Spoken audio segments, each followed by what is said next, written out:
The alarm clock screamed at 5:30 a.m., just like it had every morning for the past 3 years.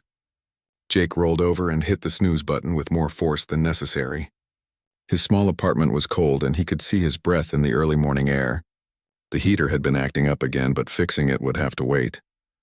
Everything seemed to have to wait these days. Jake sat on the edge of his bed, rubbing his eyes and trying to shake off the exhaustion that never seemed to leave him. At 31, he felt much older. The stress lines around his eyes told a story of sleepless nights and constant worry. He grabbed his phone from the nightstand and checked his bank account, hoping somehow the numbers had magically changed overnight. They hadn't. After paying his mother's medical bills last week, he had exactly $67 to last until his next paycheck. He shuffled to the kitchen and opened the refrigerator. Half a gallon of milk that was probably going bad, some leftover pasta from 3 days ago, and a lonely apple that had seen better days. Jake grabbed the apple and took a bite, wincing at the soft texture. Grocery shopping would have to wait another few days. The shower was quick and cold. The hot water had been turned off 2 weeks ago, when he couldn't make the full utility payment. He'd managed to keep the electricity on, which was something. Small victories, he told himself, though they didn't feel much like victories anymore. Jake pulled on his faded blue uniform and grabbed his keys. The Quick Ship Express logo on his shirt was starting to peel at the edges, much like everything else in his life. He looked at himself in the bathroom mirror and tried to practice his smile. Customers liked friendly delivery drivers, and tips could make the difference between eating lunch or skipping it. The parking lot of his apartment complex was mostly empty at this hour. His car, a 15-year-old sedan with over 200,000 miles on it, sat in its usual spot. The paint was faded and there was a dent in the passenger door from when someone hit it in a parking lot 6 months ago. He couldn't afford to fix it, so he'd learned to live with it. The car started on the third try, which was actually pretty good for a Tuesday. The drive to the Quick Ship depot took 20 minutes through mostly empty streets. Jake used this time to think about his mother. She was getting worse, and the doctors said she needed a new treatment that insurance wouldn't fully cover. The cost was staggering, but what choice did he have? She was all the family he had left, and she'd sacrificed everything to raise him after his father left when he was 12. The depot was buzzing with activity when Jake arrived. Trucks were being loaded, drivers were checking their routes, and supervisors were barking orders. Jake parked and walked toward the employee entrance, nodding to a few co-workers he recognized. Most of them looked as tired as he felt. "Henderson wants to see you," called out Tony, another driver who'd been there since the company opened. Tony's expression wasn't encouraging. Jake's stomach dropped. Being called to see Mr. Henderson first thing in the morning was never good news. He walked to the small office at the back of the warehouse, where Henderson sat behind a desk covered in paperwork and empty coffee cups. "You're late," Henderson said without looking up. Jake checked his watch. He was actually 3 minutes early, but he'd learned not to argue with Henderson. The man seemed to enjoy making drivers miserable, and Jake couldn't afford to give him any more reasons to find fault. "Your delivery times have been slipping," Henderson continued, finally looking up with cold eyes. "Corporate is breathing down my neck about efficiency, and your numbers are dragging down the whole district." Jake wanted to explain that he'd been dealing with his mother's medical appointments, that sometimes he had to take her to treatments during his lunch break, that he was doing the best he could. But Henderson wasn't the type of man who cared about personal problems. "I understand, sir. I'll do better. You better. One more complaint, one more late delivery, one more anything, and you're done. Do you understand me?" Jake nodded. He understood perfectly. He also understood that finding another job that paid even this little would be nearly impossible with his limited education and experience. Henderson handed him a tablet with his route for the day. 37 packages scattered across the city, with delivery windows that seemed designed to be impossible to meet. Jake looked at the list and calculated in his head. If traffic was light, if every customer was home, if nothing went wrong, he might just make it. "Get moving," Henderson said, already turning his attention to the next unfortunate driver. Jake walked back through the warehouse and found his assigned van. It was one of the older ones with a temperamental engine and a sliding door that stuck. He spent 10 minutes loading packages, organizing them in the order he planned to deliver them. The system wasn't perfect, but it was the best he could do with what he had. The first few deliveries went smoothly. A package of books to a retired teacher who always offered him cookies he couldn't afford to stop and eat.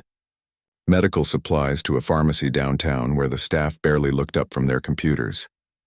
A box of promotional materials to a small business where the owner complained about shipping costs while signing for the package. By noon, Jake was ahead of schedule, which almost never happened. He allowed himself a moment of hope that maybe today would be different. Maybe he could finish early and still have time to stop by the hospital to check on his mother before visiting hours ended. The afternoon sun was beating down on the van, which didn't have working air conditioning. Jake's shirt was soaked with sweat, and his water bottle had been empty for an hour. He pulled up to a red light and checked his phone. 12 more deliveries to go, and he was still on track to finish on time. He thought about his mother lying in that hospital bed, tubes and machines keeping track of every heartbeat. The doctors said the new treatment could give her months, maybe even years, but it cost more money than Jake made in 6 months. He'd been looking into second jobs, but working nights would mean less sleep and probably worse performance during the day. It was a cycle he couldn't seem to break. The light turned green and Jake pressed the gas pedal. The van lurched forward with a cough from the engine that didn't sound good. He made a mental note to mention it to the mechanics, though he knew they were overworked and understaffed just like everyone else. As he drove through the city streets, Jake watched people through the van windows. Business people in expensive suits talking on phones, students heading to afternoon classes, families walking together in the park. Everyone seemed to have somewhere to go, something important to do. Jake delivered packages to their world, but never felt like he was part of it. The next delivery was to an apartment complex on the east side of town. Jake parked the van and grabbed the package, a small box addressed to someone in apartment 4B. The building was old but well-maintained, the kind of place Jake wished he could afford. He was walking back to his van when he saw her sitting on the curb. The young woman sitting on the curb looked completely lost. She had a suitcase next to her and was holding her phone with shaking hands. Even from a distance, Jake could see she was crying. Her shoulders were moving up and down like she was trying to catch her breath between sobs. Jake hesitated. He had 11 more deliveries to make, and Henderson's warning was still ringing in his ears. But something about the way she sat there looking so alone and desperate made him stop. He'd always been the type of person who couldn't walk past someone in trouble, even when he had troubles of his own. He approached slowly, not wanting to startle her. "Excuse me, are you okay?" The woman looked up at him with red, swollen eyes. She appeared to be in her early 20s with dark hair pulled back in a messy ponytail. Her clothes suggested she wasn't wealthy, but they were clean and neat. The suitcase beside her was old but well cared for. "I'm sorry," she said, wiping her nose with a tissue. "I didn't mean to be in anyone's way." "You're not in my way," Jake said gently. "I just saw you sitting here and wanted to make sure you were all right." "I'm Jake, by the way. I work for the delivery company." She managed a weak smile. "I'm Amy. And no, I'm definitely not all right, but thank you for asking. Most people just walk by." Jake sat down on the curb next to her, even though he knew every minute he spent here was a minute he should be spending on deliveries. "What's going on?" "Maybe I can help." Amy let out a bitter laugh. "Unless you can magically transport me to the airport in the next hour, I don't think anyone can help me." "The airport? What's the rush?" Amy's face crumpled again and fresh tears started flowing. "My dad is in the hospital in Seattle. He had a massive heart attack this morning and the doctors don't think he's going to make it. I managed to get a last-minute flight, but my ride to the airport just canceled on me." Jake felt his heart sink for her. He knew what it was like to watch a parent suffer in a hospital, to feel helpless and desperate. "What about a taxi or rideshare?" "I checked," Amy said, showing him her phone screen. Because of the construction and traffic, it's surge pricing. $200 just to get to the airport. I spent everything I had on the plane ticket. I've got maybe $30 left to my name. Jake looked at the rideshare app on her phone. The price was ridiculous, but that's how these companies worked. When people were desperate, they charged whatever they could get away with. He thought about his own $67 and his mother's medical bills. What about friends or family here? "I don't really have anyone," Amy said quietly. "I moved here for college 2 years ago, and I've been working so much to pay for school that I haven't made many close friends. The few people I know are all at work or school right now." Jake checked his watch. It was 2:30 in the afternoon. If Amy needed to be at the airport in an hour for her flight, and traffic was heavy because of construction, she was cutting it very close. Which airport? O'Hare. My flight leaves at 4:15. I know I should have left earlier, but I was waiting for my ride to confirm, and then she called and said her car broke down. Jake knew the route to O'Hare. On a good day, it was 45 minutes from where they were sitting. With current traffic and construction, it could easily take an hour and 15 minutes. Amy would miss her flight, and possibly her last chance to see her father alive. He looked at his delivery van parked across the street, then at his tablet with 11 packages still waiting to be delivered.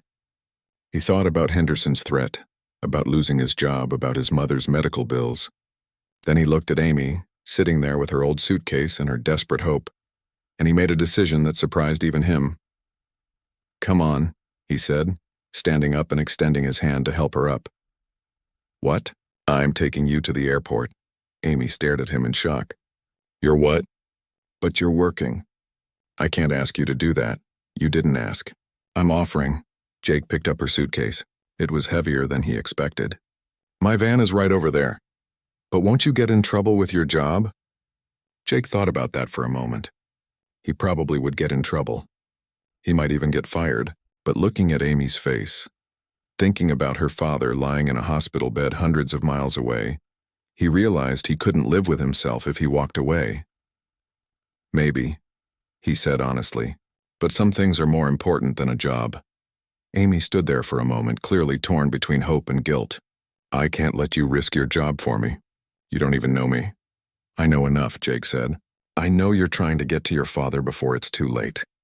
I know you're scared and alone, and I know that if I were in your situation, I'd hope someone would help me." Fresh tears started rolling down Amy's cheeks. "But these seem different. Why would you do this for a stranger?" Jake thought about his mother in the hospital, about all the times over the years when strangers had shown them small kindnesses that made impossible days a little more bearable.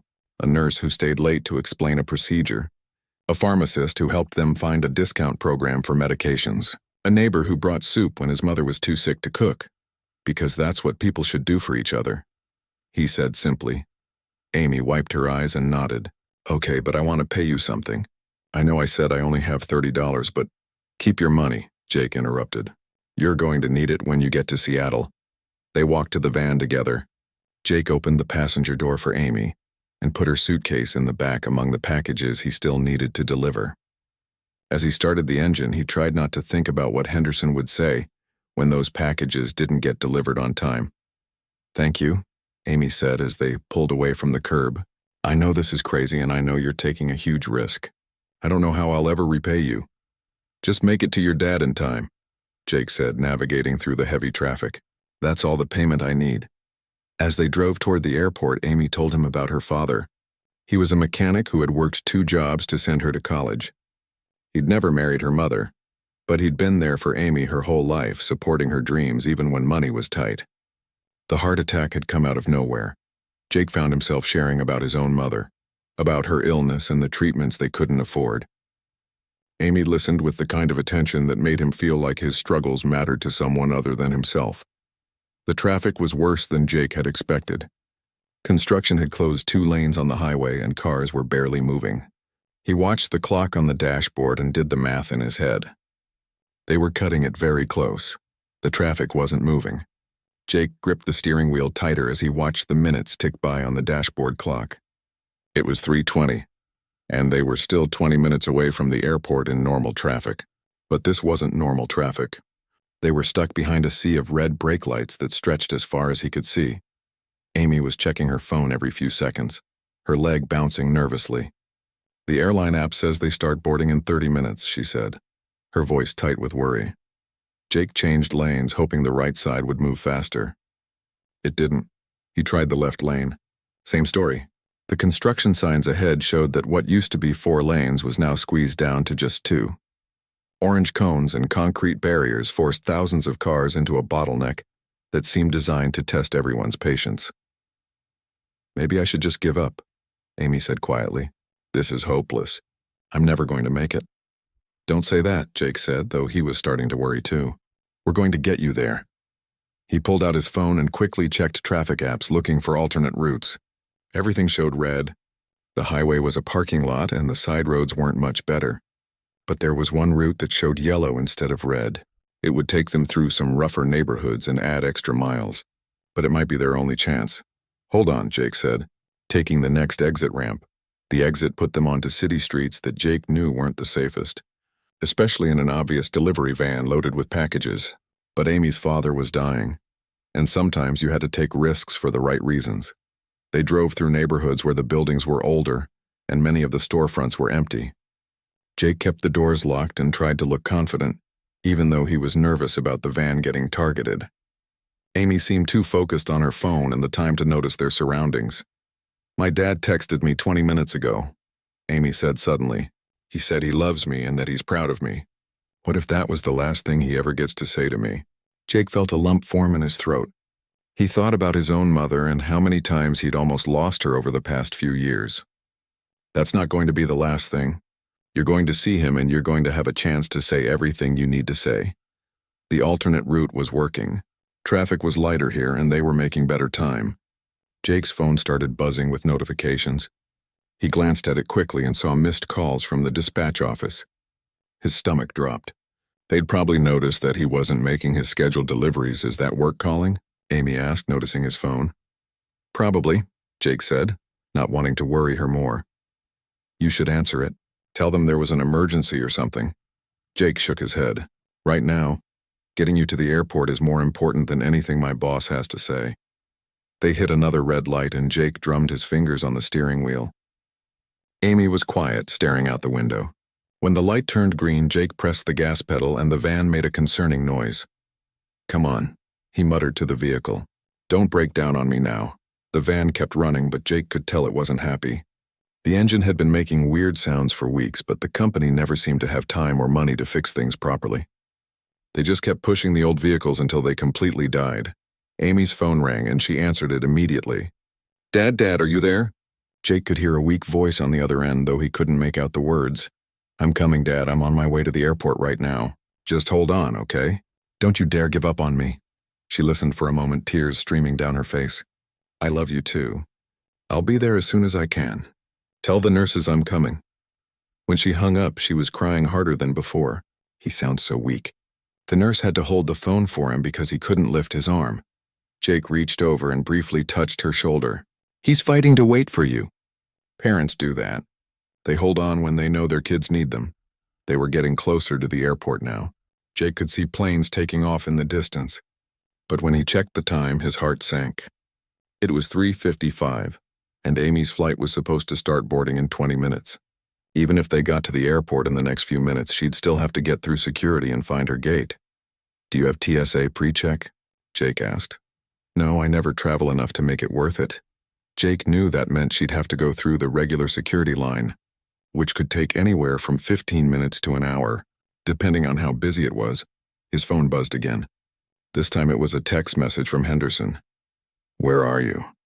You missed 3 delivery windows. Call me now." Jake turned his phone face down and focused on driving. The airport was just ahead now. He could see the departure signs pointing toward different terminals. "Which airline?" he asked. "Delta, Terminal 2. Jake followed the signs, weaving through airport traffic that was almost as bad as the highway. Buses, taxis, rideshare cars, and private vehicles all competed for space in the cramped roadways around the airport. When they finally pulled up to the departure curb, it was 4:05. Amy's flight was supposed to start boarding in 10 minutes. "This is it," Jake said, jumping out to get her suitcase. Amy got out of the van and grabbed her purse. "Jake, I don't know how to thank you. What you did today, nobody has ever done anything like this for me before." "You don't need to thank me," Jake said, handing her the suitcase. "Just run. Get to that gate as fast as you can." Amy surprised him by giving him a quick hug. "I'll never forget this, never."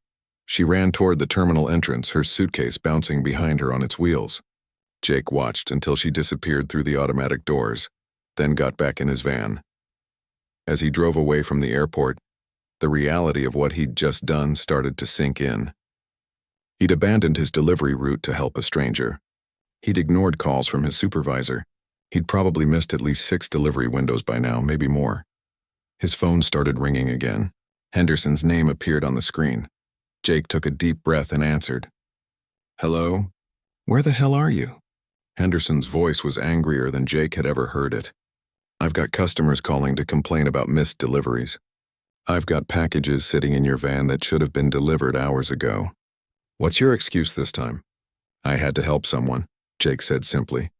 You had to help someone? That's your excuse? Do you have any idea how much trouble you're in right now? Jake pulled over to the side of the road. He was tired, stressed, and worried about Amy making her flight. He was also worried about his job, his mother's medical bills, and how he was going to pay rent next month. I helped a woman get to the airport to see her dying father, Jake said.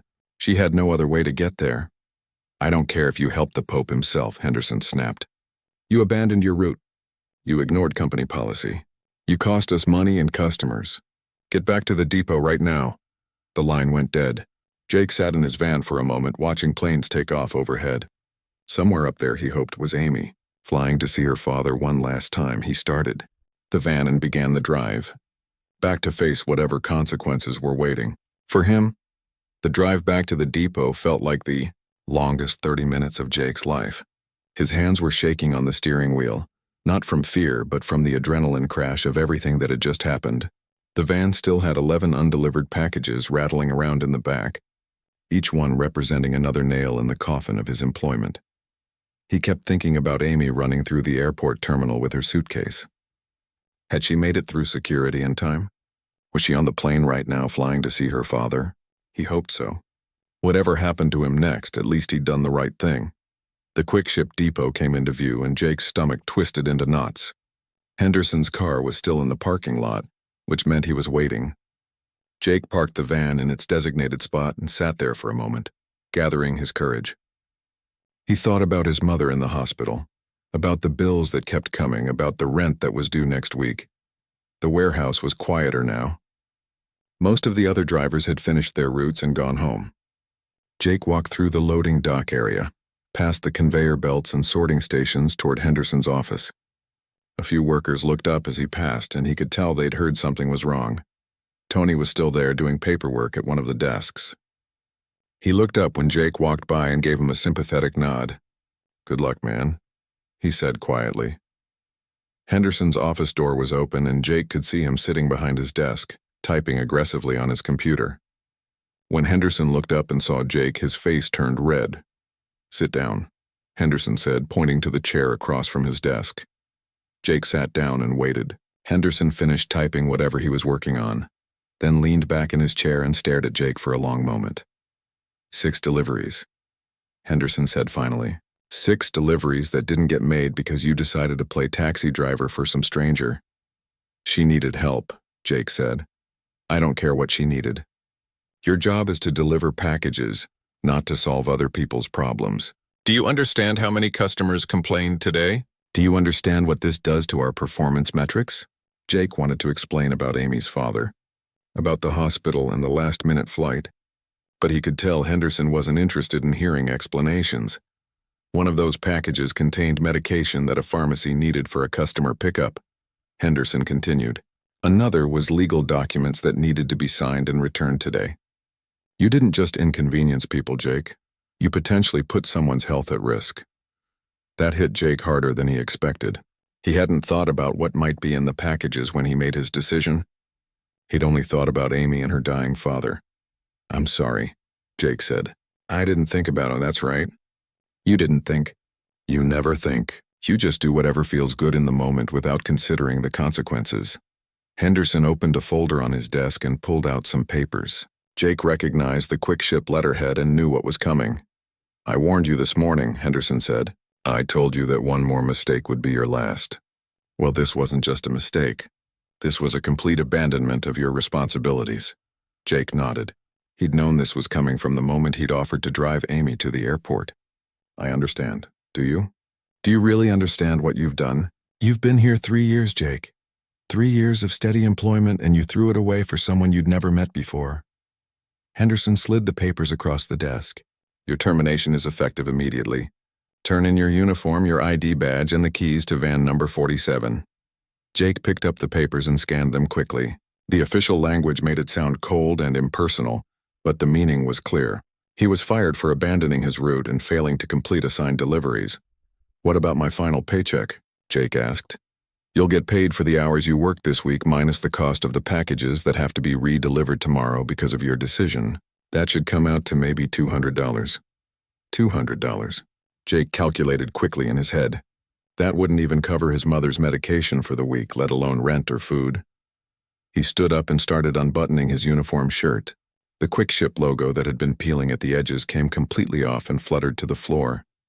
Jake picked it up and set it on Henderson's desk along with his ID badge and the van keys. "For what it's worth," Jake said, putting on the plain t-shirt he always wore under his uniform. "I'd do it again. That woman's father was dying, and she had no other way to get to him. Sometimes helping people matters more than delivering packages on time." Henderson shook his head. "That kind of thinking is exactly why you'll never amount to anything, Jake. Successful people understand priorities. They understand that you can't save everyone, and trying to do so just ends up hurting yourself." Jake walked out of the office without another word. Tony was still at his desk and looked up when Jake came out. "That bad?" Tony asked. "I'm done," Jake said. Tony stood up and shook Jake's hand. "I'm sorry, man. For whatever it's worth, I think what you did was decent. Not smart maybe, but decent." Jake cleaned out his locker, which didn't take long since he'd never kept much there. A spare uniform that was now useless, some antacid tablets for the stress stomach that came with the job, and a photo of his mother from her last birthday. The drive home was depressing. Jake's car felt different somehow, now that it wasn't just transportation to work but transportation to unemployment. He stopped at a red light and looked at the other drivers around him. Everyone seemed to have somewhere important to go, something meaningful to do. Jake was just a guy who used to have a job. His apartment building looked shabbier than usual when he pulled into the parking lot. The paint was peeling and there was trash blowing around the entrance. Jake sat in his car for a few minutes trying to figure out what he was going to do next. He needed to call his mother and tell her what happened. She'd be disappointed, not in him personally, but in the situation. She'd worry about her medical bills and about Jake's future. She'd probably try to convince him to ask Henderson for his job back, to apologize and promise it would never happen again. But Jake knew he couldn't do that. He couldn't apologize for helping Amy, and he couldn't promise Henderson that he wouldn't help someone else if they needed it. That wasn't who he was. Inside his apartment, Jake sat on his couch and looked around at his modest possessions. The furniture was old but clean. The kitchen was small but functional. It wasn't much, but it had been home for 3 years. Now he'd probably have to give it up. He picked up his phone to call his mother, then put it down again. He wasn't ready for that conversation yet. Instead, he opened his laptop and started searching for job listings. Most of them required experience he didn't have or education he couldn't afford. The delivery jobs all paid about the same as Quick Ship, and he doubted any of them would hire someone who'd been fired for abandoning his route. As evening turned to night, Jake made himself a simple dinner from what little food he had left. He tried not to think about Amy, wondering if she'd made it to Seattle in time, wondering if her father was still alive. He'd probably never know how that story ended. All he knew was that tomorrow he'd wake up unemployed, with bills he couldn't pay, and a mother who needed medical care he couldn't afford. But somehow, despite everything, he didn't regret his choice. 3 weeks had passed since Jake lost his job, and each day felt harder than the last. He'd applied to dozens of places, from other delivery companies to warehouses to fast food restaurants. Most didn't even call him back. The few that did seemed uninterested once they learned he'd been fired from his previous job. Jake sat at his kitchen table with a stack of bills spread out in front of him. The rent notice was printed on bright yellow paper, impossible to ignore. He had 5 days before his landlord could start eviction proceedings. His mother's medical bills had piled up too, and the hospital was calling every other day asking about payment plans he couldn't afford. He'd taken whatever work he could find. A day of moving furniture for a family across town earned him $60. Food delivery during lunch rush brought in another $40, but it wasn't steady, and it wasn't nearly enough. Jake calculated that he needed at least $1,500 just to catch up on his most urgent bills. His phone buzzed with another call from an unknown number. Jake almost didn't answer, figuring it was another debt collector, but something made him pick up. "Hello, is this Jake Collins?" The voice was professional, polite. "Yes, this is Jake." My name is Robert Chen, and I'm the CEO of Compassion Logistics. I was hoping we could talk. Jake had never heard of Compassion Logistics, and he couldn't figure out why a CEO would be calling him directly. I think you might have the wrong number. Actually, I don't think I do. You helped my daughter Amy get to the airport a few weeks ago. She told me about what you did, and I've been trying to track you down ever since. Jake's heart skipped a beat. Amy. He'd wondered so many times what had happened to her, whether she'd made her flight, whether she'd gotten to see her father in time. Is Amy okay? Did she make it to see her dad? She did, thanks to you. She made her flight with just minutes to spare. She got to the hospital and spent 2 days with her father before he passed away. Those 2 days meant everything to both of them. Jake felt a wave of relief wash over him. All the consequences, all the hardship of the past few weeks suddenly felt worth it. I'm so glad she made it in time. Jake, Amy told me that you lost your job because you helped her. Is that true? Jake hesitated. He didn't want pity, and he didn't want Amy to feel guilty about what had happened. It's complicated. I made a choice, and I knew there might be consequences. But you lost your job specifically because you took time to help someone in crisis? Yes, but I'd do it again. Some things are more important than keeping a job. There was a pause on the other end of the line. Jake, I'd like to meet with you. Are you available to come to my office tomorrow morning? Can I ask what this is about? I have a proposition for you, but I'd rather discuss it in person. Jake looked around his apartment, at the bills on his table, at the eviction notice. He had nothing to lose. Okay, where's your office? The address Robert gave him was in the business district downtown, in one of the newer buildings with glass walls and expensive-looking landscaping. Jake had never had a reason to go to that part of the city before. That night, Jake barely slept. He kept wondering what Amy's father had wanted to meet with him about. Maybe he wanted to thank him personally, or maybe Amy had asked him to offer Jake some kind of reward. Jake hoped it wasn't charity. He'd helped Amy because it was the right thing to do, not because he expected anything in return. The next morning, Jake put on his best clothes, which weren't saying much. His one good shirt was wrinkled and a little too big, and his dress shoes had seen better days. But he looked presentable enough for whatever this meeting was about. The Compassion Logistics building was more impressive than Jake had expected. The lobby had marble floors and modern art on the walls. A receptionist directed him to the 15th floor, where another assistant led him to a corner office with floor-to-ceiling windows overlooking the city. Robert Chen was younger than Jake had expected, maybe in his early 50s, with kind eyes and a firm handshake. He invited Jake to sit in a comfortable chair across from his desk. First, I want to thank you for what you did for Amy, Robert said. I know you didn't help her because you expected anything in return, but what you did gave my family something priceless. Amy got to say goodbye to her grandfather, and he got to see her one last time. I'm just glad she made it, Jake said. Robert leaned forward in his chair. Amy told me about your situation. She said you mentioned that your mother is sick, that you're struggling with medical bills, and now you've lost your job because you helped her. Jake shifted uncomfortably. Amy didn't need to tell you all that. I'm glad she did. It tells me something important about your character. You helped someone even though you were dealing with your own problems. You sacrificed your job for someone you just met. That's the kind of person I want working for my company. Jake looked around the office, confused. I don't understand. What does your company do? We're a logistics company that specializes in humanitarian aid. We coordinate deliveries for disaster relief, medical supplies to underserved areas, food distribution for community programs. Our mission is to help people in crisis, which means we need employees who understand that some things matter more than profit margins. Robert stood up and walked to the window. I've been looking for someone to head up our regional operations. Someone who understands logistics but also understands compassion. Someone who won't hesitate to do the right thing even when it's difficult. Jake felt like he was dreaming. Are you offering me a job? I'm offering you a career. Regional Operations Manager for our Midwest division. The salary is $75,000 a year, plus full health benefits for you and your mother. You'd be responsible for coordinating emergency deliveries, managing a team of drivers, and making sure help gets to people who need it most. Jake stared at Robert in shock. $75,000 was more money than he'd ever imagined making. It was enough to pay his mother's medical bills. Enough to move to a better apartment, enough to stop worrying about money every single day. Why me? Jake asked. You don't even know me. I know the most important thing about you. When you saw someone in trouble, you helped them. When you had to choose between your own security and doing what was right, you chose to do what was right. That tells me everything I need to know about who you are. Robert sat back down and pulled out a folder.